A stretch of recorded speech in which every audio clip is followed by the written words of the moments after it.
দামোদর মাস চলছে, কার্তিক মাস চাতুর্মাসের শেষ পর্যায়ে এখন বাবা। চাতুর্মাসের শেষ কার্তিক মাস, 12টি মাসের মধ্যে প্রিয় মাস হচ্ছে এই গোবিন্দের এই কার্তিক মাস। যে মাস সারা মাস ধরে আকাশদ্বীপ দিতে হয়। আকাশদ্বীপ দিলে কি হয়? আকাশদ্বীপ ভগবানের চরণে, তুলসী মঞ্চে তো দ্বীপ আপনারা দিচ্ছেনই, বৃন্দাজি চরণে তুলসী মঞ্চে আপনারা দ্বীপ দিচ্ছেন, তা সত্ত্বেও আকাশদ্বীপ দিতে হয়। পরিবারে যতজন থাকে প্রত্যেককেই দ্বীপ দেওয়া উচিত। কারণ এই সময় আমাদের আগের যারা আছেন, আমাদের পূর্বে যারা আমাদের গুরুজন আছেন, এই দ্বীপ দানের মাধ্যম দিয়ে আমাদের পূর্বের 14 পুরুষ উদ্ধার হয়ে যায়, ভগবানের পাদ পদ্ম লাভ করতে পারে। তো এই মাস হচ্ছে কার্তিক মাস, দামোদর মাস, এই নিয়ম সেবার মাস। এক একজন এক একভাবে পালন করে, কিন্তু আকাশদ্বীপ প্রত্যেকটি মানুষেরই দেওয়া উচিত, দিতে হয়। এবার দেখুন মা, এই সময় আরো অনেক শুভ শুভ কাজ আছে। আমাদের এই কার্তিক মাসটা এমনই একটা ভালো মাস, এই সময় আরো অনেক শুভ কাজ আছে। তাই এত সুন্দর পুণ্য স্থান এই সময়টা, এই মাসটি। একে দামোদর মাস, তাতে আবার আছে বাবা পূর্ণিমা, রাস পূর্ণিমা। এই রাস পূর্ণিমাতে ভগবান সকলের মনোবাঞ্ছা পূর্ণ করেছিলেন। এই দামোদর মাসে কত রকমের শুভ কাজ। লক্ষ্মী পূজা হয় বাবা এই সময়। ভগবান কৃষ্ণচন্দ্র তিনি যে মৎস্যরূপ ধারণ করেছিলেন এই দামোদর মাসে। আবার এই দামোদর মাসেই রাস পূর্ণিমায় ভগবান সকল ভক্তের মনোবাঞ্ছা পূর্ণ করেছিলেন। অর্থাৎ আত্মার পরমাত্মার মিলন হয়েছিল এই দিনটায়, এই পূর্ণিমাতে। তাই এত সুন্দর একটি মাস, 12টা মাসের মধ্যে শ্রেষ্ঠ এই কার্তিক মাস, দামোদর মাস। আপনারা সবাই যেভাবে জানি না, সবাই নিশ্চয়ই পালন করছেন। যারা করছেন না করে যান, আজ থেকেই শুরু করে দিন। দীপদান করুন আর ব্রত পালন করুন, যার যেমন ভাবে ইচ্ছা পালন করুন। সামনে উত্থান একাদশী আসছে, একাদশী ব্রত পালন করবেন, তাতে হাজার হাজার অপরাধ দূরীভূত হবে। আপনি যদি কিনা দান ধ্যান করেন, দানের যে পুণ্য, সেই পুণ্য পাবেন এই ব্রত পালন করলে। পূর্ণিমা তিথিতে আপনারা ব্রত পালন করুন। হ্যাঁ, রাস পূর্ণিমা তিথিতে আপনারা ব্রত করুন। রাস পূর্ণিমায় যার যা মনস্কামনা, তবে পার্থিব জগতের কামনা করবেন না। এই জগতে ধন ঐশ্বর্য টাকা পয়সার কামনা করবেন না। কামনাই যদি করতে হয়, পেয়েছি তো মানব জনম, ভগবানের নাম করার সময় আমাদের হয় না। অন্তত এই শুভ দিনে তো আমরা ভগবানের কাছে এটুকু কামনা করতে পারি, হে প্রভু, হে দয়াময়, তোমার কাছে একটা নিবেদন, ভজন জানি না, সাধন জানি না, শুধু তোমার কাছে একটি বাসনা, যেন তোমার চরণ ছাড়া আমায় করো না, তোমার চরণে যেন আমায় ঠাঁই দিও। এইটুকু কামনা অন্তত করা যায় মা। হ্যাঁ, যে প্রভু তোমার চরণে মতি থাকে, যেন ভক্তি থাকে, তোমার চরণে ঠাঁই দাও, এইটুকু কামনাই করুন, আর কিচ্ছু করতে হবে না। টাকা পয়সা ধন ঐশ্বর্য কিচ্ছু চাওয়ার দরকার নেই। ব্রত পালন করুন। এই পূর্ণিমা তিথি আসছে, একাদশী ব্রত আসছে, সবাই ঠিকঠাকভাবে পালন করবেন, বঞ্চিত হবেন না। কারণ আমাদের কলিহত জীবের প্রতি পদে পদে অপরাধ, প্রতি পদক্ষেপে অপরাধ হয় আমাদের কলিহত জীবের। আর এই কলিযুগে এত সহজ উপায় দিয়েছেন ভগবান, অতি সহজ উপায়। জীব যদি একবার হরিবোল বলতে পারে, জীব যদি একটু ব্রত করতে পারে, কোনো কষ্ট নয় মা, সাধন ভজন যাগযজ্ঞ নয়। যদি এইটুকু কর্ম আমরা করতে পারি কলিযুগে, আমাদের হাজার হাজার অপরাধ দূর হবে, আর আমাদের এইভাবে জন্ম পেতে হবে না। হ্যাঁ, লাখো লাখো পুণ্য অর্জন হবে, হাজার হাজার অপরাধ দূরীভূত হবে, এবং কৃষ্ণ চরণ পাদ পদ্মে আমরা স্থান পাবো। জয় রাধেশ্যাম। তাই সুন্দর দামোদর মাসে কীর্তন করো, হরিনাম করো। এই যে আজ এখানে সাধুগুরু বৈষ্ণবের আগমন ঘটেছে, কীর্তন চলছে, একটা উপযুক্ত মাসে, দামোদর মাস, এই মাসেই যে এই যে হরিনাম কীর্তন হচ্ছে, ভগবান খুব খুশি হন। এই মাসে যদি কেউ হরিনাম করে, কীর্তন করে, তার গুণনগুণ কীর্তন করে, তার রূপ মাধুর্য, তার গুণ মাধুর্য যদি কেউ বর্ণনা করে, ভগবান খুব খুশি হন। যখনই প্রাসাদ পরিত্যাগ করে সদর দরজার বাইরে দরজায় পথের ধারে এসে দাঁড়িয়েছে, দেবশ্রী নারদকে বীণা বাজাতে দেখে ছুটে গিয়ে দেবশ্রী নারদের চরণে পড়েছে, প্রণাম করলেন। দেবর্ষি নারদ বললেন, হে প্রভু শান্ত হও। দেবর্ষি আমার প্রণাম গ্রহণ করুন। দেবর্ষি আমি বুঝতে পেরেছি বৃন্দাবন থেকে তুমি এসেছো। আমার বৃন্দাবনবাসী সবাই কেমন আছে? আমার মা যশোবতী, আমার রাধা রানী, আমার সখাগণ, ব্রজবাসী, তারা সবাই কেমন আছে বলো? দেবর্ষি কেমন আছে? দেবর্ষি নারদকে সসম্মানে ভেতরে নিয়ে গিয়ে আসন পেতে বসতে দিয়েছে মা। পাতা আসনে বসে দেবর্ষি নারদ বলছে, হে রাজন, বৃন্দাবনবাসী কেমন আছে সে কথা পরের কথা। আমি তোমাকে দেখে অবাক হয়ে যাচ্ছি রাজন। এ কোন বিপদ এসেছে তোমার জীবনে? তোমার কি হবে উপায়? আমার কি হয়েছে রাজন? আর জীবনে কত অভিশাপ কুড়াবে? সবাইকে কাঁদিয়ে, প্রত্যেকটি মানুষকে কাঁদিয়ে, এই জগতের প্রত্যেকটি জীবকে কাঁদিয়ে সবার অভিশাপ যে তোমার মাথায়।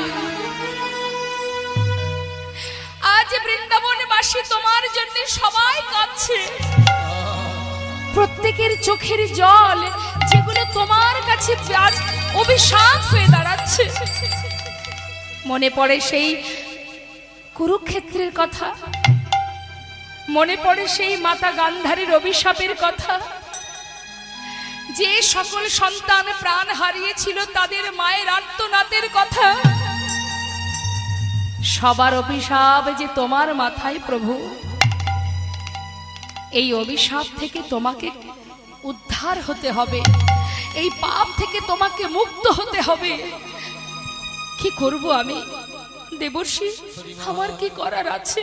তুমি বলে দাও, কি করলে আমার এই সমস্ত অপরাধ থেকে আমি মুক্তি পাব? হে রাজন, প্রত্যেকটি মা চোখের জলে বুক ভাসিয়ে কাঁদছে। তাদের অভিশাপ থেকে মুক্তি পেতে গেলে একটা উপায় আছে। হে রাজন, যজ্ঞ করো।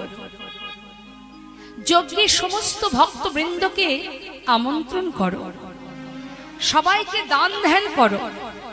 মুক্ত হস্তে দান করলে পাপ রাশি দূরীভূত হয়, পাপ তাপ দূরীভূত হয়।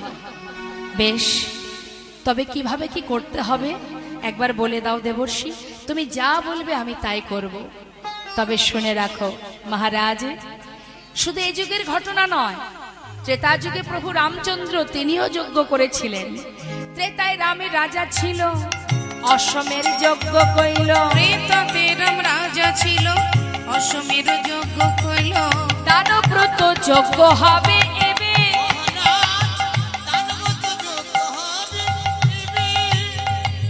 দানব্রত যজ্ঞ হবে এবে। মহারাজ দানব্রত যজ্ঞ হবে এবে।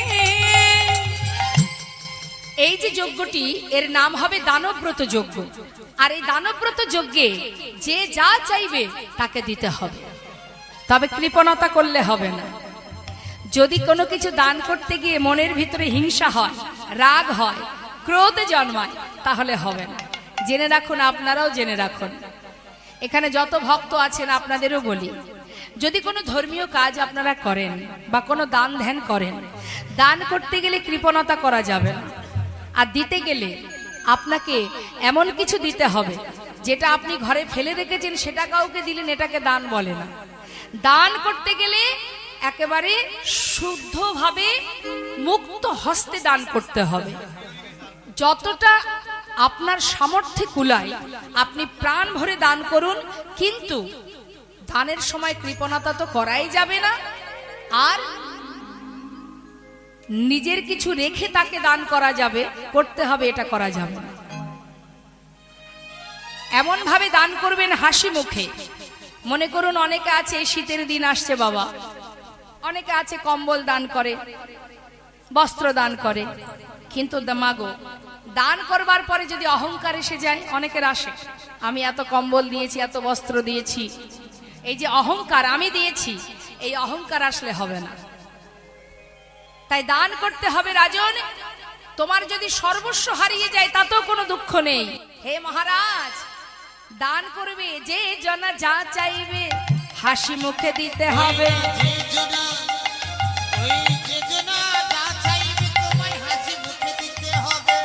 দান করিবে হাসি মুখে, মহারাজ দান করিবে হাসি মুখে।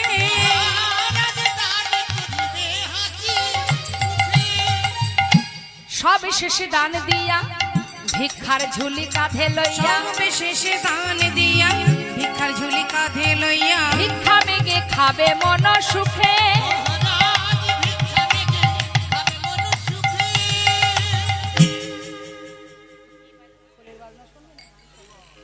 ভিক্ষা মেগে খাবে, দাঁড়ে দাঁড়ে ভিক্ষা করবে। কেমন? আরো বলি শোনো, ভিক্ষা করবে কিন্তু হাসি মুখে, মন খারাপ করে নয়। বোঝা গেল মা? কৃপণতা করা যাবে না, সরল মনে মুক্ত হস্তে দান করতে হবে। ঠিক আছে? আরো বলছি কি, দান সেটাই যেটা প্রিয় বস্তু, নিজের যেটা প্রিয় সেটা কাউকে দেওয়া, সেটাই হচ্ছে দান। তা বলছে শোনো মহারাজ, কেন তোমায় বললাম ভিক্ষা করে খাবে? এই যে তুমি দান ধ্যান করবে, যদি তোমার ভেতরে অহংকার আসে, সেই কারণে তোমার দানের অহংকার দূরে যাবে। তোমার দানের অহংকার দূরে যাবে, দানের অহংকার দূরে যাবে।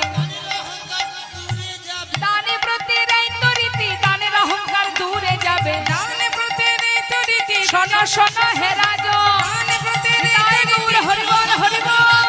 দানে প্রতি রীতি, দানের অহংকার দূরে যাবে। ভিক্ষা মেগে মহারাজ ভিক্ষা মেগে খাবে মন সুখে। বেশ, তাহলে নারদের কথা শুনি কহে দেবী দিনমণি, নিমন্ত্রণের ভার কে বালবে। তাহা শুনে মোহন কয়, চিন্তা কেন দয়াময়, দেবর্ষিরে ভার দাও এবে। চিন্তা করছো কেন? নিমন্ত্রণের দায়িত্বটা দেবর্ষিকে দিয়ে দাও। কারণ মা, দেবর্ষি নারদ সারাদিন ওই ত্রিভুবন ঘুরে বেড়ায়, স্বর্গমত্ত পাতাল। কোথায় কোন গলি আছে না আছে, কোথায় কোন সাধু আছে, সব কিন্তু দেবর্ষির জানা। আর তার গাড়িটা কি সরু না? গাড়িটা সরু গাড়ি তো, তা গলি যদি সরু হয় তাও চলে যাবে। চিন্তা নেই প্রভু, দেবর্ষির উপরে দায়িত্ব দিয়ে দাও। কারণ সারাদিন স্বর্গমত্ত পাতাল ত্রিভুবন ঘুরে ঘুরে বেড়ায়, রাস্তাঘাট সব চেনা তার। তুমি নিমন্ত্রণের দায়িত্বটা দেবর্ষিকে দিয়ে দাও। দেবর্ষি নারদ বললেন, বেশ তাই হবে। এবার পত্র লিখে বলাই দাদার হাতে দিয়েছে। দাদা তুমি দেখো ঠিক আছে কি। বলাই দাদা বললেন, নিমাই, আহা কানাই, তুই তো সুন্দর পত্র লিখেছিস, কিন্তু স্বর্গমর্ত পাতাল সব জায়গায় পত্র লিখেছিস, বৃন্দাবনবাসীর জন্য পত্র কেন লিখিসনি? তাহলে আমিও তোর এই যজ্ঞে থাকবো না, আমিও তো সেই বৃন্দাবনে থাকি। দাদা তুমি এমন কথা বলবে আমি জানি, কিন্তু দাদা গো, পত্র দিলে সবাই আসে, আর পত্র না দিলে যারা আসে তারাই তো আমার আপনজন। তাই গৌর হরি বল। কি গো মা, বাড়ির লোককে পত্র দেয় কেউ? বাড়ির লোকরে নিশ্চয়ই কেউ পত্র দিয়ে নিমন্ত্রণ করে না। তাই বলছে, দাদা আমিও দেখতে চাই বৃন্দাবনবাসী পত্র ছাড়া যদি আমার কাছে আসে, আমি জানবো তারাই আমার আপনজন। এখন দেবর্ষি নারদ নিমন্ত্রণের দায়িত্বে চললেন মা, আর ভগবান তিনি বিশ্বকর্মাকে স্মরণ করে এবার যজ্ঞের ব্যবস্থা করতে শুরু করলেন।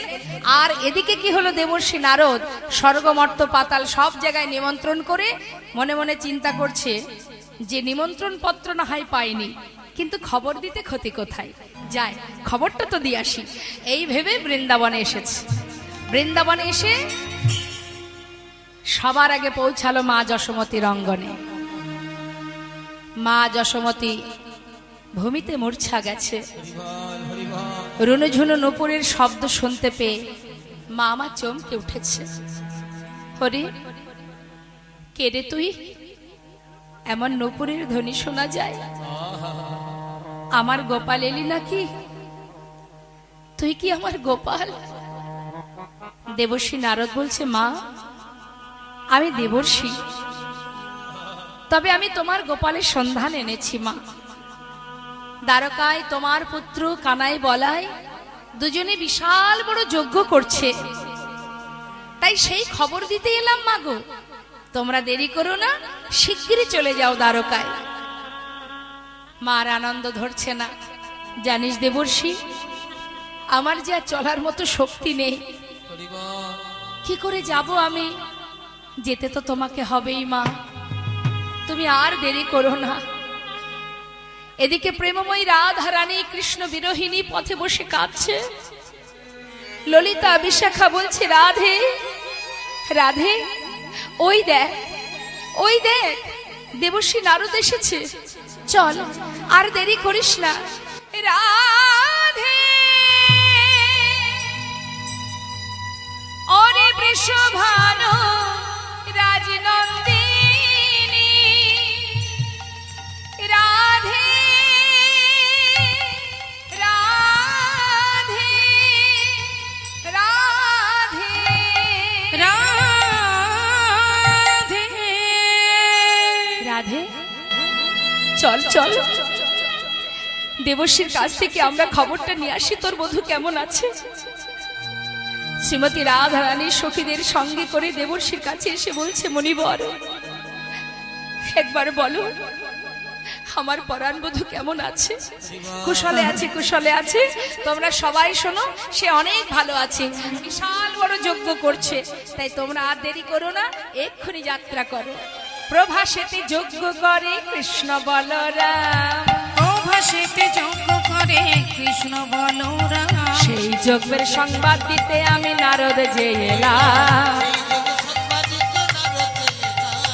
যাও যাও প্রভাসের তীরে যাও, যাও যাও প্রভাসের তীরে যাও, যাও যাও প্রভাসের তীরে যাও, যাও যাও ওগো আর বিলম্ব করো না গো, যাও যাও প্রভাসের তীরে যাও, আর বিলম্ব করো না গো, যাও যাও প্রভাসের তীরে যাও, সেই যজ্ঞের সংবাদ দিতে।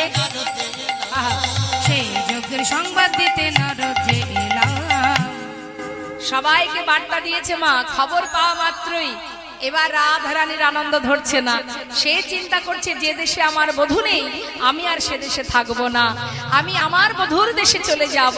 তাই মনের খুশিতে রাধা রানী পসরা সাজিয়ে সখী বেষ্টিত হয়ে বলছে, সখী রে আর কেন, চলে যাত্রা করি। রাধা রানী খবর পেয়ে মনের আনন্দে বধূ দর্শনে যাচ্ছে বাবা, চিরতরে বৃন্দাবন ত্যাগ করে যাচ্ছে। যখনই ঘর ছেড়ে বাইরে পা রেখেছে মা, যোগ্য বার্তা পেয়ে যাত্রা করিলেন রায়, আয় বালা গো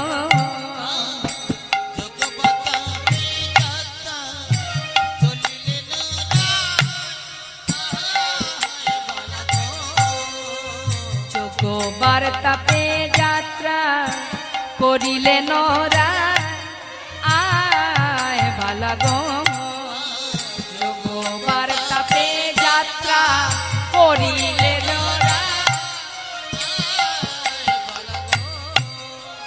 সখীগণ সঙ্গে চলে শহীদ বড়া,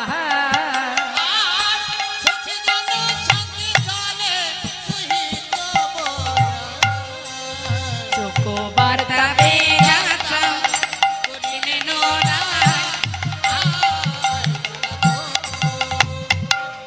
যোগ্য বার্তা পেয়ে যাত্রা করিলেন রায়। রাধারানী যাত্রা করেছে, যেই না বাইরে পা রেখেছে বাবা, কোথায় ছিল কুলস্য কুটিলা ননদিনী।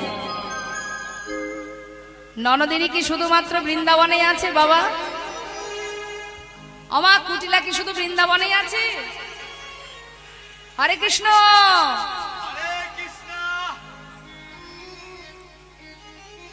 ঘুম আসছে? বলুন তো দেখি, কুটিলা কি শুধু বৃন্দাবনেই পাওয়া যায়? শুধু যে বৃন্দাবনেই কুটিলা আছে এটা ভাববেন না, সব সব জায়গায় আছে না?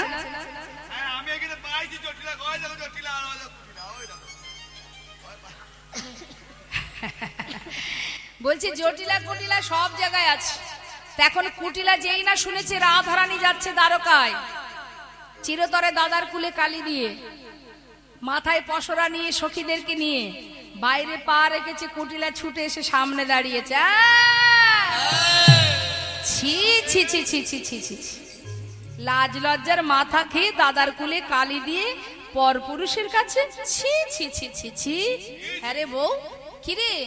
তখন কুটিলা কহে, কুটিলে ওই রাখালেতে সপিলে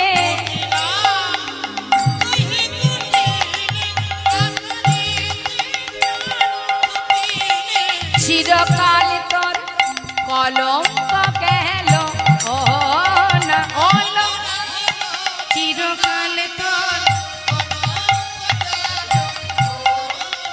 অনরা গেল চিরকাল তোর অনরা গেল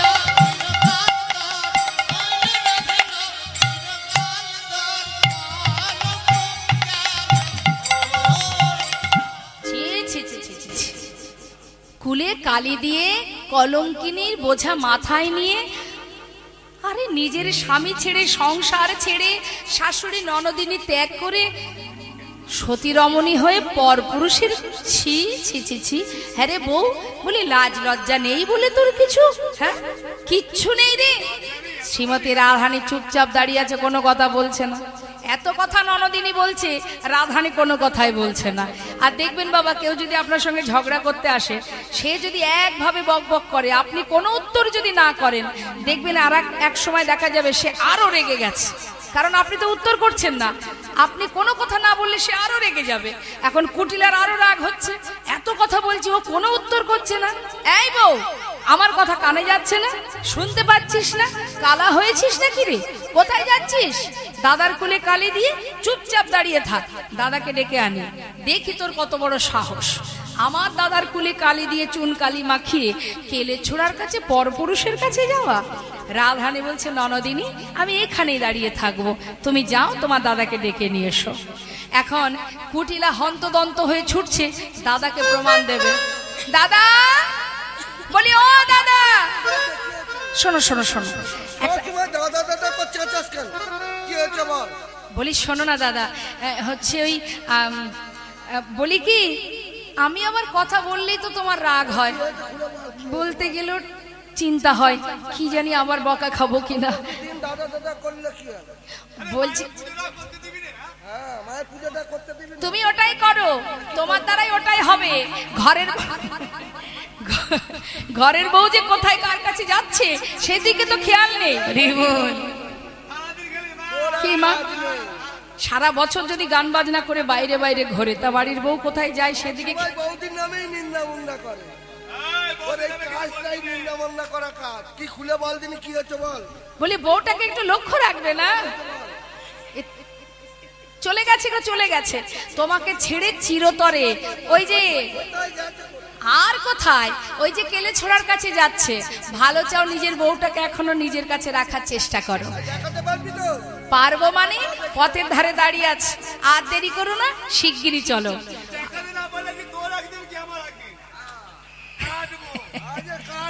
কুটিলা বলছে, তুই যে প্রতিদিন এসে জ্বালাস, আমার আর সহ্য হয় না রে। দেখ, যদি দেখি ওই বউ কেলে ছোড়ার কাছে যাচ্ছে, হ্যাঁ মানে তোর বউ, মানে আমার বউ যদি চলে যায়, তাহলে ওই বউকে বলি দিয়ে তবে ঘরে ঢুকবো। আর যদি দেখি মিথ্যা কথা, এই তোকে আমি আর বাঁচিয়ে রাখবো না। ঠিক আছে দাদা, আজ হাতে নাতে প্রমাণ হবে। মাকে স্মরণ করে বলছে, মা তুমি আমাকে হাতে নাতে প্রমাণ করাও যে আমার বউ আমাকে ছেড়ে পরপুরুষের কাছে যাচ্ছে। মায়ের হাত থেকে ওষিটা নিয়েছে, ক্রোধেতে আয়ান হয়ে কম্পমান, ক্রোধেতে আয়ান হয়ে কম্পমান, ওষি তুলে নিল হাতে, ক্রোধেতে আয়ান হয়ে কম্পমান, ওষি তুলে নিল হাতে। কাঁপিতে কাঁপিতে দাঁড়ালো আসিয়া কুটিলার সম্মুখেতে, এই দেখ ওষি নিয়ে এসেছি, এই দেখ ওষি নিয়ে এসেছি, এই দেখ ওষি নিয়ে এসেছি, এই দেখ ওষি নিয়ে এসেছি, কুলের কাটা দূর করিতে, এই দেখ ওষি নিয়ে, কুলের কাটা দূর করিতে, এই দেখ ওষি নিয়ে এসেছি। কাঁপিতে কাঁপিতে দাঁড়ালো আসিয়া কুটিলার সম্মুখেতে, কুলের কাটা আজ দূর করবই, আর ওকে বাঁচিয়ে রাখবো না। এখন আয়ান মায়ের হাত থেকে ওষিটা নিয়ে রাধারানীর কাছে ছুটে এসেছেন। মা রাধারানী দাঁড়িয়ে আছে, আর সামনে এসে দেখছে, হ্যাঁ বাবা যা ভেবেছে তাই। আয়ান বলছে, ছি ছি রে বউ, ছি, আজ আমার কাছ থেকে চিরতরে বিদায় নিয়ে ওই পরপুরুষের কাছে যাবি? ছি ছি ছি। নিজপতি তেজি পরপতি ভোজি, নিজপতি তেজি পরপতি ভোজি, নিজপতি তেজি পরপতি ভোজি, নিজপতি তেজি পরপতি ভোজি, মজিলি রাখালো সনে। ওই নিজপতি তেজি পরপতি ভোজি, মজিলি রাখাল সনে। তোর হলো পূর্ণকাল ঘুচাবো জঞ্জাল, এই ছিল তোর কপালে। হলো পূর্ণকাল রাধে তোর প্রাণ নাশিব, রাধে তোর প্রাণ নাশিব, রাধে তোর প্রাণ নাশিব, কুলের কাটা দূর করিব, রাধে তোর প্রাণ নাশিব। তোর হলো পূর্ণকাল ঘুচাবো জঞ্জাল, এই ছিল তোর কপালে। পাপের ভান্ডার পড়ে গেছে তোর, আর তোকে বাঁচিয়ে রাখবো না, তোকে এখানেই প্রাণে মারবো, মায়ের চরণে বলি দিয়ে তবে ঘরে যাব। আয়ান ক্রোধান্বিত হয়ে যেই না ওষি তুলতে যাবে, এমন সময় রাধারানী মনে মনে ভাবলেন এই তো সুযোগ আয়ানকে পুরাবের কথা মনে করানোর জন্য। তাই যোগমায়া যোগেশ্বরীকে স্মরণ করলেন। মা যোগমায়া সঙ্গে সঙ্গে গোবিন্দের সর্বাঙ্গে ধারণ করে কালী মূরতি হয়ে দাঁড়ালেন রাধারানী। আহা, রাধারানী অঙ্গে যেই না প্রবেশ করেছে মা যোগমায়া, কালী হয়ে দাঁড়ালেন রাধারানী। যেই না কালী হয়ে দাঁড়িয়েছে, মহাজন বলছে পদাবলিতে, নব কদম্বিনী যিনি রসের পরিপাটি, নব কদম্বিনী যিনি রসের পরিপাটি, নীল শাড়ি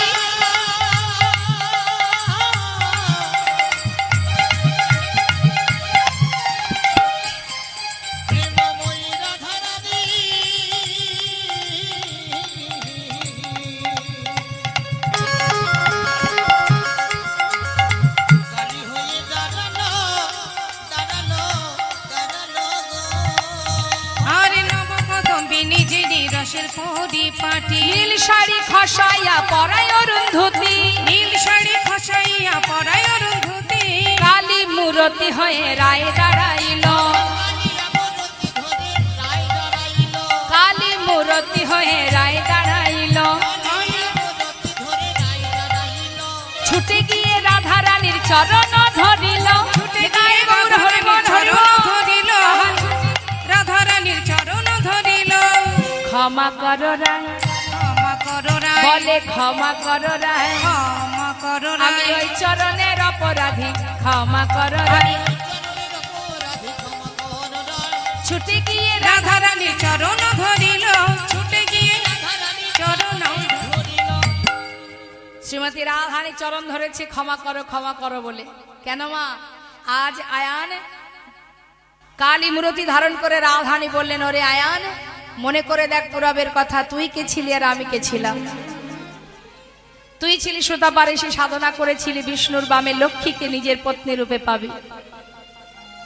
তুই সেই সুতাপারেশী, আমি হলাম সেই লক্ষ্মী। মনে পড়ে সেই পুরাবের কথা? যেই না বলা মা ছুটে গিয়ে কালী রূপ দর্শন করে, আয়ান তো মা কালীকে ভালোবাসে, কালী রূপ দর্শন করে মায়ের চরণটা জড়িয়ে ধরে কাঁদছে। হ্যাঁ, চরণ ধরে কাঁদছে। আর এদিকে শ্রীমতী রাধারানী আশীর্বাদ করে বললেন, ওরে বেশ, তাহলে এবার আমায় বিদায় দে। আয়ান বললেন, হে রাধে, আজ তোমার কাছে একটি বাসনা, এ জন্মে তোমার আর প্রাণ গোবিন্দের যুগল দর্শন পেলাম না, মৃত্যুর আগে যেন তোমাদের যুগল দর্শন করতে পারি, এইটুকুই কামনা। জটিলা কুটিলাও বললেন, হে রাধে, এতদিন তোকে ঘরে বেঁধে রেখেছিলাম যুগল দর্শন পাওয়ার আশায়, আজ যখন সেই যুগল দেখা হলো না, তবে মৃত্যুর আগে যেন তোদের যুগল একবার দেখতে পাই। জটিলা কুটিলা আয়ান সবাইকে চিরতরে বিদায় দিয়ে, সবার কাছ থেকে বিদায় নিয়ে রাধারানী চলে গেলেন দ্বারকায়। কিন্তু বাবা, ওই দ্বারকায় যে রাজপ্রাসাদ, আহা, ওই যে প্রভাসের যে যজ্ঞাগার, তার 4টে দ্বার, মানে দরজা 4টে। স্বর্গমর্ত পাতাল সমস্ত ভক্তরা এসে আগে সেখানে প্রবেশ করেছে, কিন্তু বৃন্দাবনবাসী খবর পেয়েছে পরে, সেই কারণে তাদের আসতে দেরি হয়ে গেছে। আর তারা যখন এসে পৌঁছালো, তখন 4টে দরজায় বন্ধ হয়ে গেছে, লেখা আছে প্রবেশ নিষেধ। এদিকে 4 দ্বারে বৃন্দাবনবাসী উপস্থিত।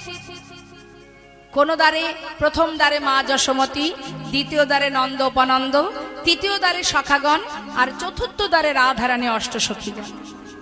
তারা দাঁড়িয়ে আছে মা। এখন অষ্টসখী বেষ্টিত রাধারানী যখনই দ্বারে এসে দাঁড়িয়েছে, দাঁড়িকে বলছে, আয় দাঁড়ি, আমাকে ভিতরে যেতে দে। দাঁড়ি বলছে, শোনো, এই বেশে তো যাওয়া যাবে না, আগে ভালো করে গঙ্গা থেকে স্নান করে এসো, শুদ্ধ বসন পরে এসো, তারপরে যেতে পারবে, না হলে ভিতরে যাওয়া যাবে না। সখীরা বলছে, শোন শোন, এই দাঁড়ি, আমাদেরকে গঙ্গায় স্নানে যেতে বলছিস? তবে শুনে রাখ, ছিছি বলতে লজ্জা হয়, ছিছি বলতে লজ্জা হয়, ছিছি বলতে লজ্জা হয়,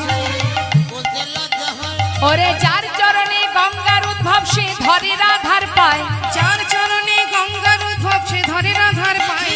বলতে লজ্জা হয়, ছিছি। যার চরণে গঙ্গার উদ্ভব, মানে গঙ্গার সৃষ্টি কোথা থেকে মা? গোবিন্দের চরণ থেকে।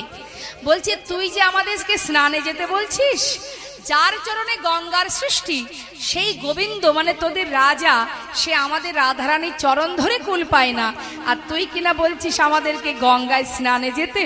যা যা যা, অত কথায় কাজ নেই, ভিতরে গিয়ে তোদের রাজাকে বল আসতে, সে যেন এসে আমাদের রাধারানীকে বরণ করে ঘরে নিয়ে যায়। কেন জানিস? তোদের রাজার গুরুদেব কে জানিস? তোদের রাজার গুরুদেব আমাদের রাধারানী। যেই না বলেছে, দাঁড়ি অবাক হয়ে দেখছে আর মনে মনে ভাবছে যে আমাদের এত বড় রাজা, তার গুরু কিনা একজন রমণী। যা যা, দেরি করিস না, বলগা যা তোর রাজারে, রাজগুরু এসেছে দ্বারে, বলগা যা তোর রাজারে, রাজগুরু এসেছে দ্বারে, পায়ে ধরে নিয়ে যেতে বল, ওহে দাঁড়ি, পায়ে ধরে নিয়ে যেতে বল, ওহে দাঁড়ি। কেমন যজ্ঞ করে রে তোদের রাজা গুরু বিনা, কেমন যজ্ঞ করে রে,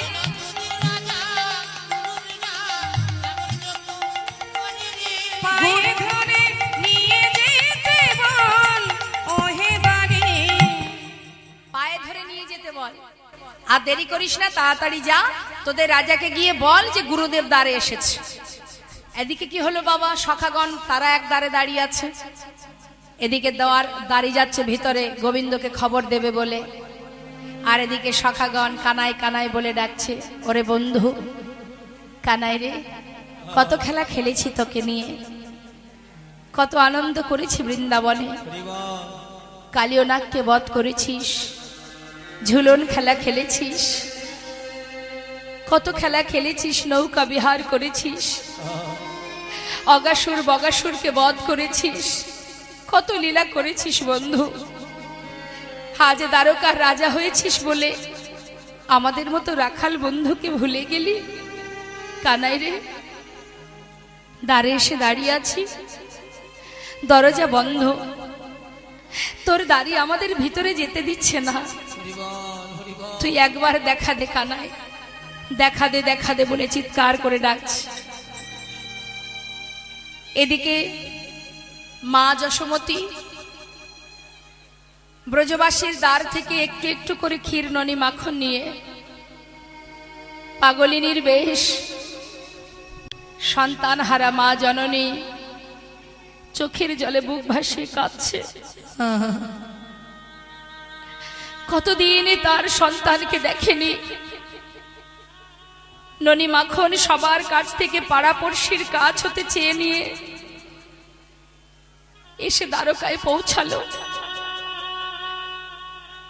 পাগলের বেশ, নিজের অঙ্গের বসন ধুলায় গড়াগড়ি যাচ্ছে। দ্বারে এসে দাঁড়িয়েছে দাঁড়ি, এই দাঁড়ি, আমাকে একটু ভিতরে যেতে দে না, আমি আমার গোপালের কাছে যাব। বলি, ও মা, এখানে তোমার গোপাল বলে কেউ নেই, যাও যাও, ওই দূরে গিয়ে বসো। দাঁড়ি, একটি বার আমাকে ভিতরে যেতে দে। জানিস তো তোদের যে রাজা সে হচ্ছে আমার গোপাল।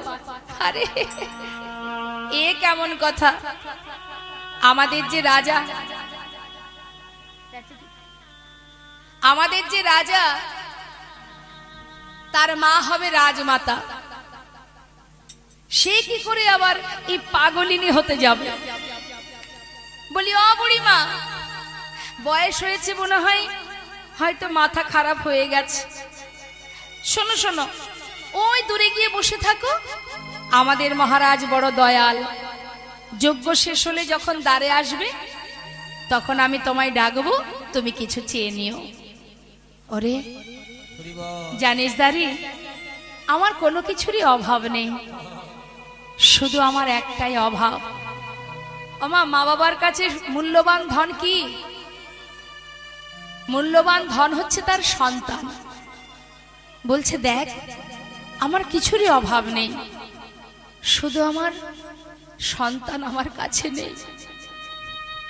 দেনাদারি একটি বার ভিতরে যেতে দে, আমার গোপাল না খেয়ে আছে, কতক্ষণ সে ননি মাখন খাইনি। আমি একটা বার ভেতরে যাই। আহ, কেন বারবার বিরক্ত করছো? কথা বললে শুনতে পাও না? শোনো বুড়িমা, বারবার বলছি দূরে সরে যাও।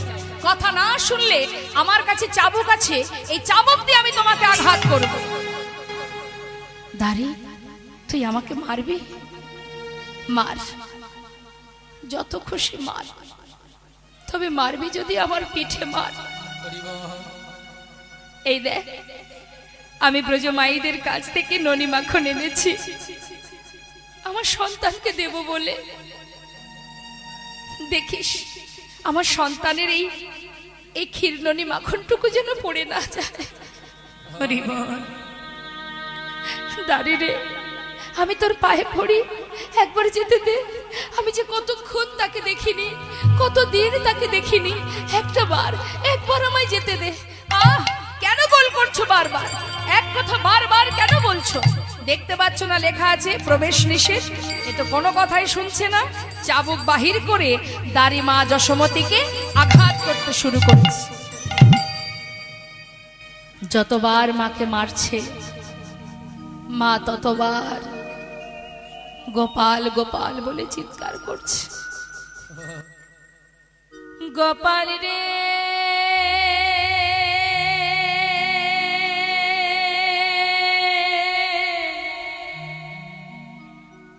গোপাল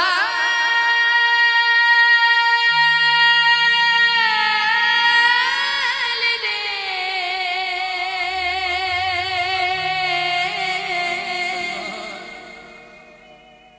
সারা দে গোপাল, সারা দে। গোপাল রে,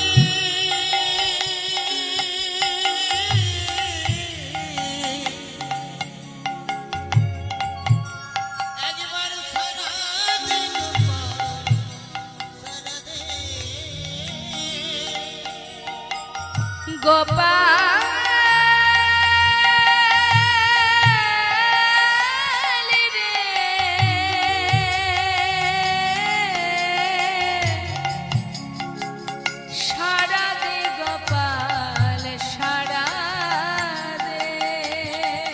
গোপাল রে,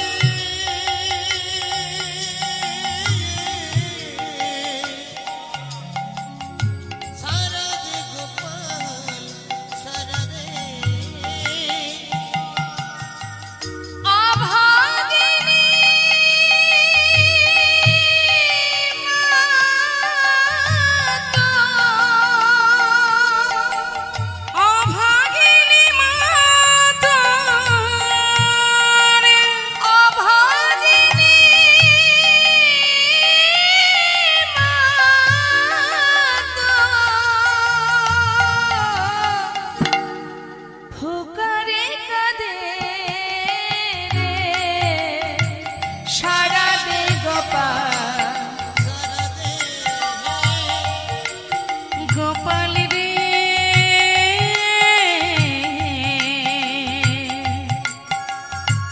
সারা দে গোপাল।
যে বাঁশি বাজিয়েছিলি বৃন্দাবনে,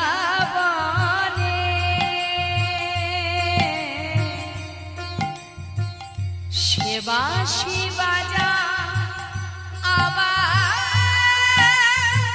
সবারই কানে।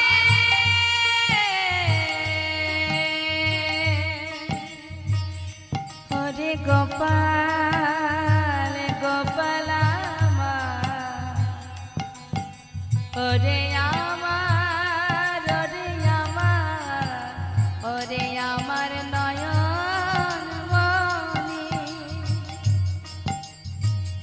একবার সারা দে, সারা দে রে,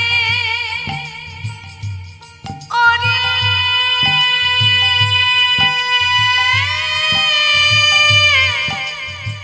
গোপাল রে, ওরে গোপাল,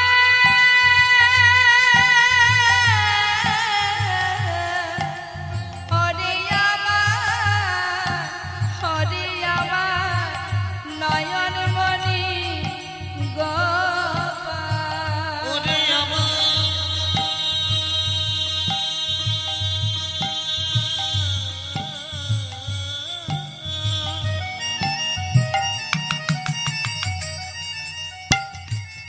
ওরে আমার নয়ন মনি গোপাল রে, গোপাল রে, গোপাল রে, শুধু একবার আমায় মা বলে ডাক। ওরে আমার নয়ন মনি নয়নে তারা গোপাল রে। যে বাঁশি বাজিয়েছিলে বৃন্দাবনে, সে বাঁশি বাজাও আবার সবারই কানে। তোর বিরহে কাঁদে অলিত শ্রীদাম সুদাম কেঁদে হয়েছে ব্যাকুল। তোর বিরহে দিয়া আদিয়নি ফুল, সিদাম সুদাম কেঁদে হইয়া ব্যাকুল। সোনার ব্রজ সোনার ব্রজ আজ, সোনার ব্রজ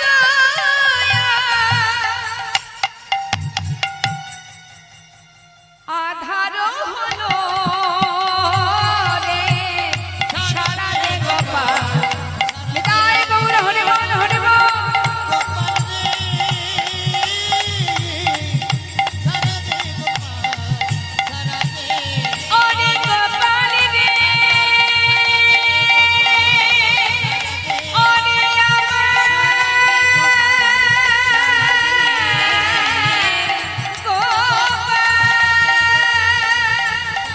গোপাল রে, সারা দে গোপাল, সারা দে গোপাল রে, ওরে আমার সারা দে গোপাল, সারা দে নয়ন মনি গোপাল রে।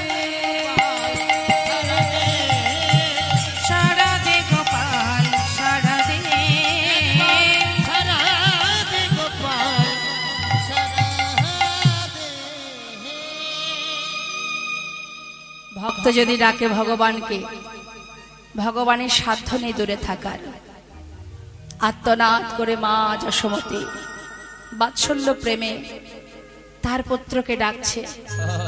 ভগবানের যজ্ঞ সম্পূর্ণ হবার পর, পূর্ণাহুতি দেওয়ার পর, যখন কিনা জলের ঝাড়ি নিয়ে চারিপাশে ঘুরছে, এমন সময় মায়ের কান্না শ্রবণ করে বলে উঠল, দাদা এবার আমায় যেতে হবে। কোথায় যাবি কানাই?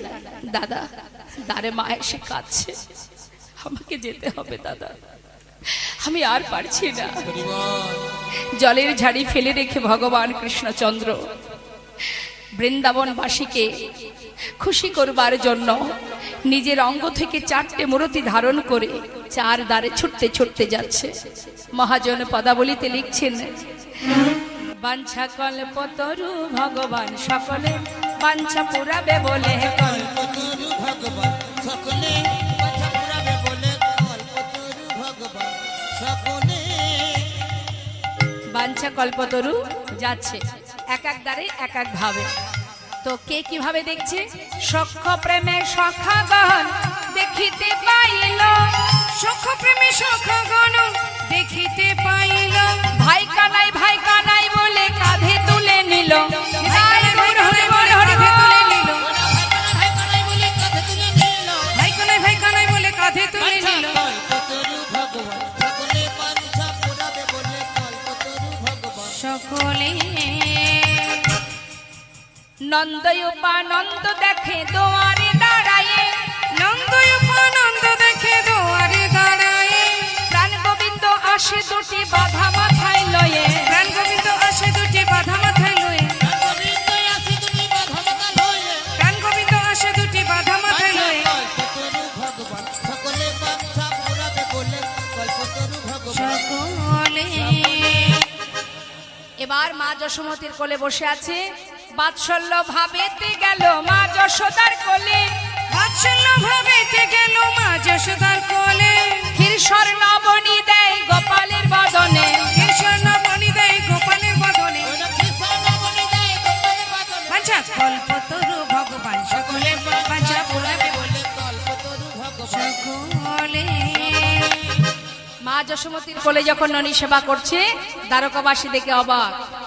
আমাদের মহারাজের মা সে তো রাজমাতা, মাতা দেবকী, তাহলে এ কি করে মা হতে পারে? দেবকী মায়ের কানে যেই না খবরটা গেছে, মা দেবকী ছুটতে ছুটতে এসে মা যশোমতীর কোল থেকে সন্তানকে হাত ধরে টানছে, আমার কৃষ্ণ। আর এদিকে মা যশোমতী বলছে, আমার গোপাল। আমার গোপাল দ্বারকাবাসী বলছে, আমরাও দেখতে চাই প্রকৃত মাকে। দুই মা যদি এক সন্তানকে টানাটানি করে, তাহলে আমাদেরও তো মনের ভিতরে নানাবিধ সন্দেহ জাগে যে আসল মাকে। তাহলে কি করে পরীক্ষা দেয়া যায় মাকে? না, শতবস্ত্র পরপর টানানো হবে, আর এক পাশে থাকবে গোবিন্দ, এক পাশে থাকবে দুই মা, 100টা বস্ত্র টানানো হবে। যে মা তার স্তনদুগ্ধ এই শতবস্ত্র ভেদ করে গোপালের বদনে দিতে পারবে, সে হবে গোপালের প্রকৃত মা। হ্যাঁ হ্যাঁ আমরা প্রমাণ করে দেবো সেই মা দেবকী মনে মনে চিন্তা করছে, আমি কারাগারে সন্তানকে জন্ম দিয়েছি, আমি নিশ্চিত আমি তার মা, এর জন্য আবার পরীক্ষার কি দরকার? সবাই বলছে যখন দিতে হবে। মা দেবকী গর্বভরে বলে উঠলেন, আমি আগে পরীক্ষা দেব, কারণ আমি কারাগারে জন্ম দিয়েছি, আমি তার মা। এটা হচ্ছে অহংকারের কথা বাবা। যেই না পরীক্ষায় দাঁড়িয়ে পরীক্ষা দিতে গেল, সঙ্গে সঙ্গে কি হলো? পরাজিত হলো মা। গর্বে দেবকী সস্তন ধরে, গরবে দেবকী সস্তন ধরে, প্রথম বসন ভেদি না করে। প্রথম বসন প্রথম বসন ভেদে না করে। ভেদ হলো না, ভেদ হলো না, প্রথম বসন ভেদ হলো না।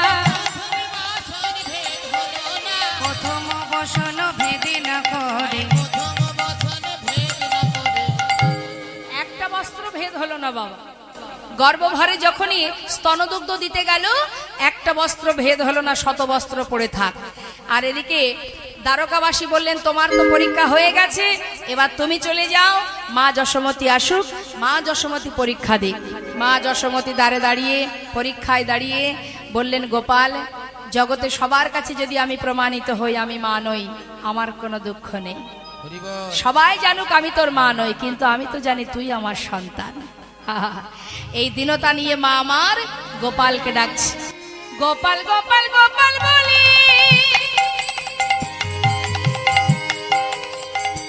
মায়া আমার কাঁদিতে লাগিল।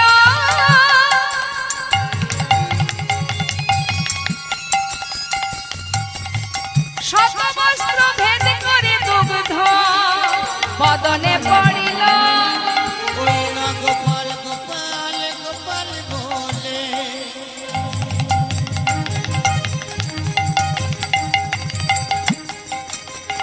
আয় আমার কাঁদিয়া উঠিল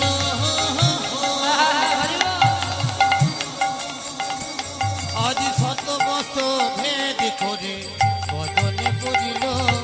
ভাসাইয়ে দিল, ভাসায় দিল, ভাসাইয়ে দিল, ভাসায় দিল, গোপালের বদন ভাসাইয়ে দিল, গোপালের বদন ভাসায় দিল, যজ্ঞ কুণ্ড ভাসাইয়ে দিল, কুণ্ড ভাসায় দিল, নয়ন নীরে দুগ্ধ ক্ষীরে গোপালের বদন ভাসাইয়ে দিল, নয়ন নীরে দুগ্ধ ক্ষীরে গোপালের বদন ভাসায় দিল, শতমস্ত ভেদ করে বদনে করিল শতবস্ত্র ভেদ করে দুগ্ধ বদনে পড়িল। সবাই বলে উঠলেন তাহলে গোপালের প্রকৃত মা মাতা যশোমতী। মা দেবকী বললেন আমি কেন দুগ্ধ দিতে পারলাম না? তখন ভগবান বললেন মা মনে করে দেখো সেই পুরাবের কথা, একবার নয় বারবার আমি দুগ্ধ থেকে বঞ্চিত হয়েছি তোমার হাতে। কারাগারে জন্ম নেবার পরও তুমি আমায় এক ফোঁটা দুগ্ধ দাওনি, তার আগেই বসুদেব পিতার মাথায় করে আমাকে গোকুলে পাঠিয়ে দাও। রাম অবতারে যখন আমি বনবাসে যাই তখনও তুমি আমাকে, আমার মাতা কৌশল্যা দুগ্ধ এনেছিল, তুমি আমাকে সেই দুগ্ধ পান করতে দাওনি, তবে আজ কেন পান করব? আর মাতা যশোমতীর স্তন দুগ্ধ পান করেছি কেন? যিনি একটি স্তনের বিনিময়ে ভিক্ষা করে আমাদের সেবা দিয়েছিল।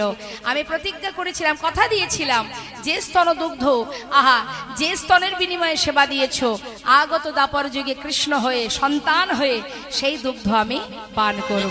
তাই গৌর হরি। হরি হরি বল। তাহলে মা কে? যশোমতী মা প্রমাণিত হলেন, মা যশোমতী হলো গোপালের মা। এদিকে আমার রাধারানী তিনি অভিমানী, অভিমান করে দাঁড়িয়ে আছে। ভগবান কৃষ্ণচন্দ্র রাজবেশ পরিধান করে এসেছে, এখন রাধারানী বদনটা ঘুরিয়ে দাঁড়িয়ে আছে। সখী চলে যেতে বল, আমি কোনো রাজাকে ভালোবাসিনি, ভালোবেসেছিলাম বৃন্দাবনের এক রাখালকে। গোবিন্দ রাজবেশ ছেড়ে দিয়ে রাখালের বেশ পরিধান করে এসে দাঁড়ালেন। তরাতরি করে ধরে বসাইল বামে, তরাতরি করে ধরে বসাইল বামে, নিজ বসনে মোছাইল রায় মুখ ঘামে, নিজ বসনে মোছাইল রায় মুখ ঘামে, নিজ বসনে মুছাইল রায় মুখ ঘামে, নিজ বসনে মোছাইল রায় মুখ ঘামে, কল্পতরু ভগবান সকলে বাঞ্ছা পুরাবে বলে কল্পতরু ভগবান সকলে। ভগবান কৃষ্ণচন্দ্র রাধারানীকে নিজের বাম পাশে বসিয়ে নিজের অঙ্গের বসন দিয়ে রাধারানী মুখটা ভালো করে মুছিয়ে দিলেন। দেবার পর কি করলেন?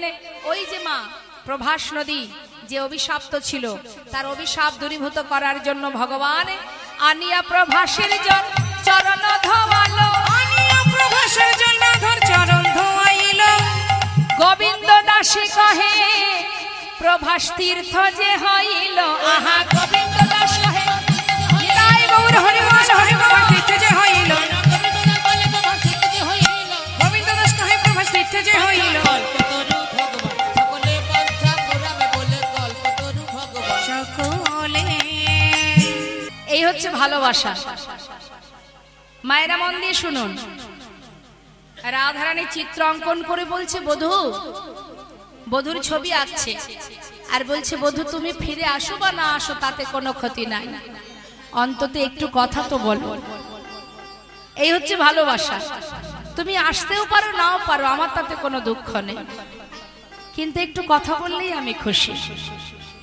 আর আমরা আমাদের স্বামীদের কি বলি? এই শোনা, এই পথে যাবে না, এর দিকে তাকাবে না, খবরদার ওই দিকে যাবে না, বলি না? দেখুন ভালোবাসা কাকে বলে। বধূ তুমি আসো বা না আসো তাতে কোনো দুঃখ নাই, একটু কথা তো বলো। শ্রীমতী রাধারানী চিত্র অঙ্কন করছে, কেমন করে আঁকছে? সর্বাগ্রে কোথায় আঁকছে মা? মাঝখান থেকে আঁকিয়া সে কোটি পরাই ঘটি, কত না যতন করি, দেখো আকিয়া সে কুটি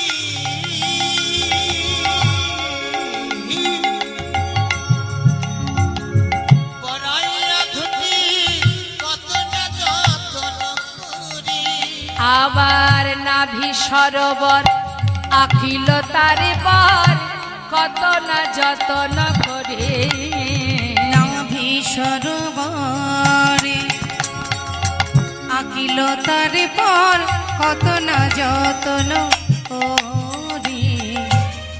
আগে কোমরটা এঁকেছে, তারপরে নাভি সরোবর এঁকেছে। সখীরা বলছে আয় রাধে, গুরু ধরে অঙ্কন শিখেছিলি, এ তোর কেমন আঁকা ছিরি রে, এইভাবে কেউ চিত্র আঁকে? আরে বাবা, হয় মস্তক থেকে না হলে চরণ থেকে শুরু করে, তুই মাঝখান থেকে চিত্র অঙ্কন করছিস, নিশ্চয়ই তুই সব ভুলে গেছিস। বল। শ্রীমতী রাধারানী বলেছে, ললিতা রে, না না, আমি চিত্র অঙ্কন ভুলি নাই। তাহলে বদন থেকে আঁকলি না কেন? ওরে ললিতা, ওরে বিশাখা, যদি আমার পরাণ বধুর বদন আঁকি, আমার বধুর জোড়া ভুরু আর বাঁকা নয়ন যদি একবার আমার চোখে পড়ে,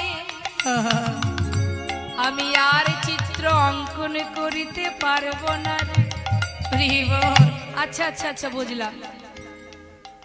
তোর বধুর চোখে চোখ পড়লে তুই আর আঁকতে পারবি না, ঠিক আছে।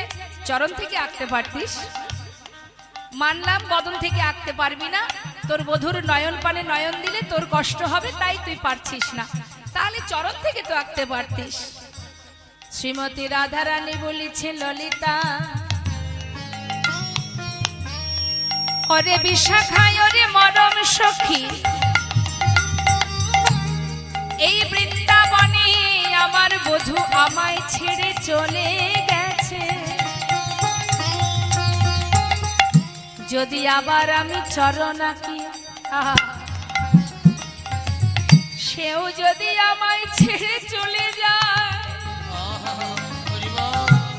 আমি কি নিয়ে বাজিব সখী? তাই তো আমি চরণ আঁকি নাই। সখীরা বলে উঠলেন, রাধে রাধে রাধে, তোর মতো ভজন কে বা জানে বল।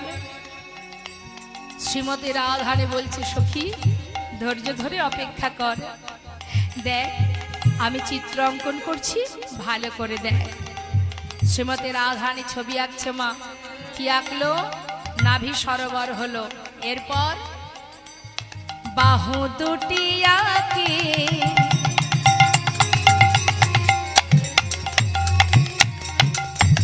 অগ ছল ছল আঁখি, বাঁশিটি দিল সেই করে, ওই না বাহু দুটি আঁকি,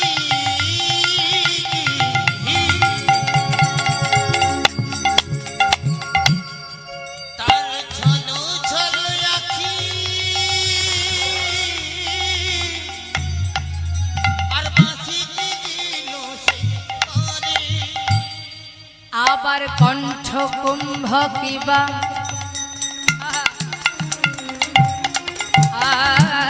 অনুপম শোভা,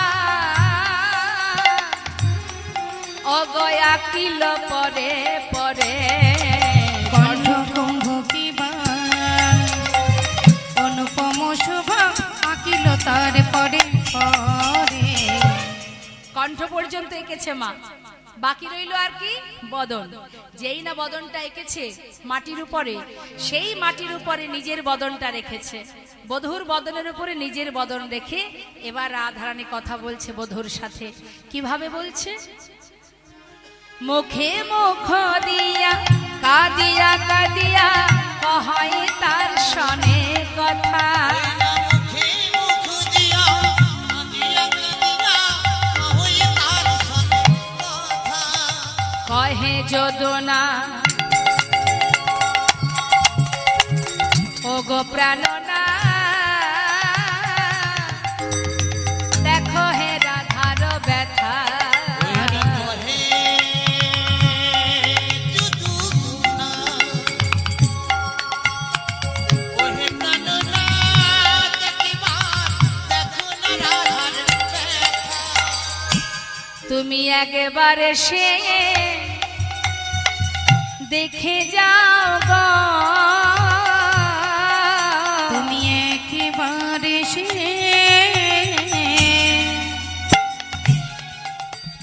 দেখে যাও গো, আমাদের রাধা রানী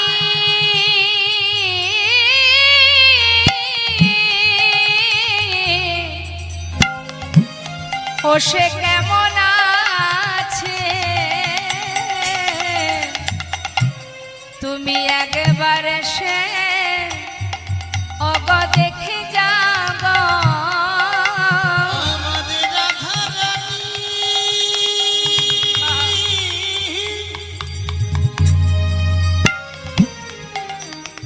সে কেমন আছে তুমি একেবারে সে দেখে যাও আহা কহে যদুনা ওহে প্রাণনাথ দেখো হে রাধা রূপে ওহে যদুনা ওহে প্রাণনা দেখো না সমস্ত বৃন্দাবন মা যশোমতী গোপাল হারা হয়ে ক্ষণে চৈতন্য ক্ষণে অচৈতন্য। কখনো মা জ্ঞান শূন্য হয়ে যায়, আবার যখন চেতনা পায় আবার গোপাল গোপাল বলে কাঁদে। শ্রীমতী রাধারানী পাগলিনীর ন্যায় বৃন্দাবনে পথে পথে ঘরে সখাগণ আর বনে যায় না। এহনো দুরবস্থা বৃন্দাবনে, শোকাহত সবাই, শোকে কাতর সবাই কাঁদছে বৃন্দাবনে কৃষ্ণহারা হয়ে। আর হঠাৎ দেবর্ষী নারদের মনে হলো যাই একবার বৃন্দাবনে যাই, একটু বৈষ্ণব সঙ্গ করে আসি। বৈষ্ণব সঙ্গ করতে কার না ভালোবাসে মা। দেবর্ষী নারদ যাচ্ছে বৃন্দাবনে বৈষ্ণব সঙ্গ করতে, সাধু সঙ্গ করবে। আচ্ছা মায়েরা বলুন দেখি, দেবর্ষী নারদের বাহন কি?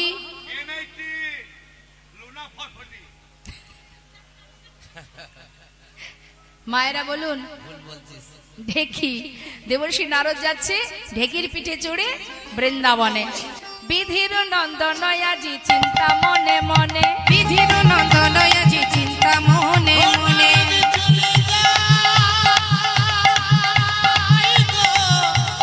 হরিবল হরিবল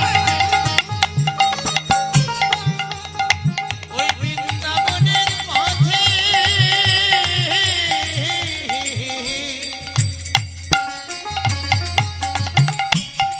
ও নারদ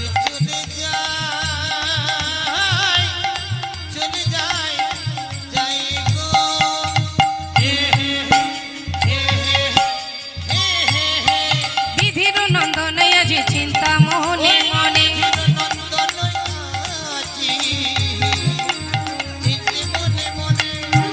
কোথা রহু কৃষ্ণ ভক্ত হেরিব নয়নে, কোথা রহু কৃষ্ণ ভক্ত হেরিব নয়নে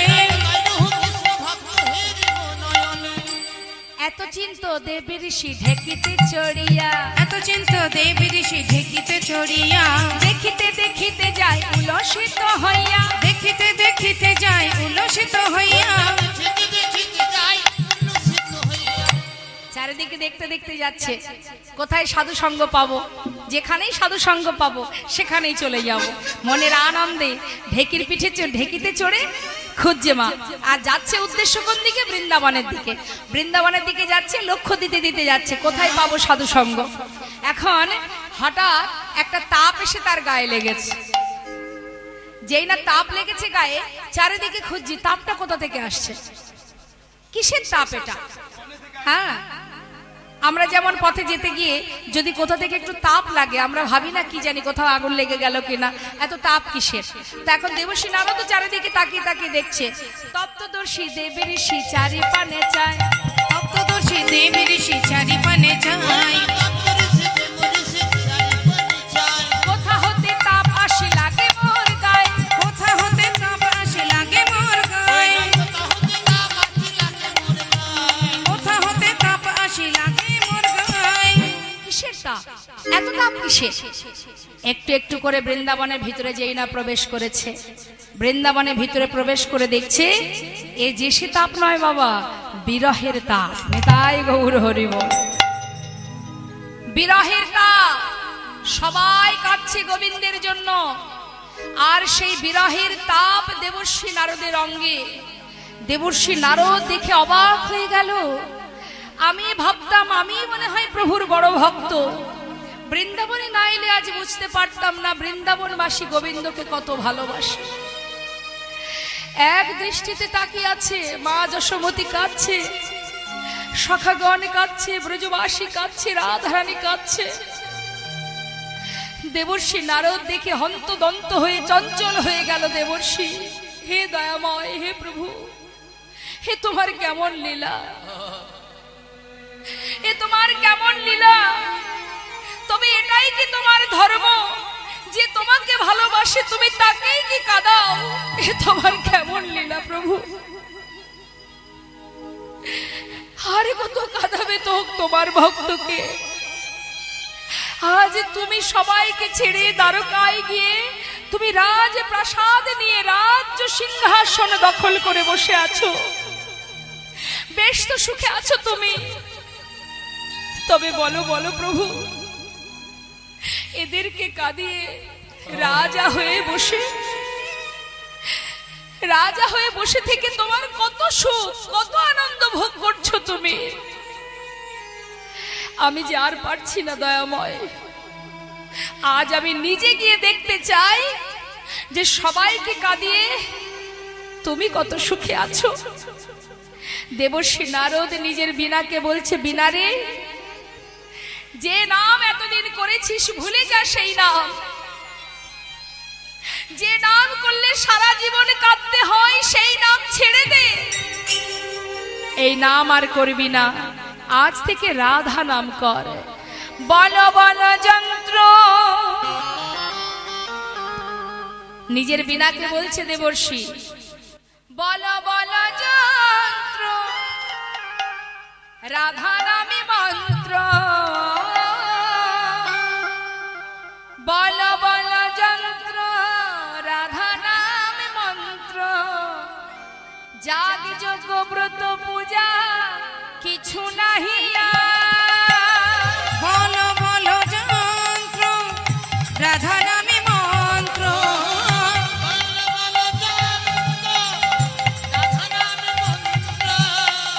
যাগ যজ্ঞ ব্রত পূজা কিছু নাহি আর। বল বল বীণে, রাধা নামে বীণে। বলো বলো বীণে, রাধা নামে বীণে। এ ত্রিভুবনে কিছু নাহি আর। বল বল নিতাই গৌর হরি বল হরি রাধা বল। নামে মন্ত্র। বলো বলো যন্ত্র, রাধা নামে মন্ত্র। যাগ যজ্ঞ ব্রত পূজা কিছু নাহি আর। বৃন্দাবনে সবাই